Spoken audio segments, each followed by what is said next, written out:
আজ আমি দেখাবো কিভাবে ব্লাউজের ফিতে তৈরি করতে হয়। প্রথমেই কাপড়টাকে ডবল ভাঁজ করে সরু করে সেলাই করে নেব। ডবল সেলাই দেব, তা না হলে সিঙ্গেল সেলাই দিলে উল্টানোর সময় ছিঁড়ে যাওয়ার ভয় থাকে। ডবল সেলাই দেওয়ার পর সাইডে যে কাপড়টা থাকবে, এক্সট্রা কাপড় থাকে, এক্সট্রা কাপড় অনেক সময় অসুবিধা হয় উল্টানো, তাই সেটা আমি কেটে দেব। সেটা কেটে একদম সরু, বেশি সরু করব না, ঠিকঠাক করে কাটবো। তারপর আমি যেটা নেব সেটা হলো মেশিনের সুই আর সুতো, এমনি নর্মাল সুতো, যে সুতো দিয়ে আমরা সেলাই করি সেই সুতো।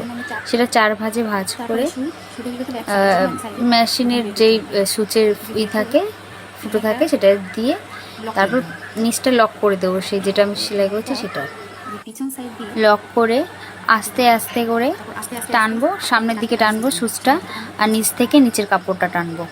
আস্তে আস্তে আস্তে আস্তে টেনে টেনে নিচে নামতে হবে, তাড়াহুড়ো করলে হবে না, আস্তে আস্তেই করতে হবে কাজটা। তারপর রেডি ব্লাউজের ফিতে।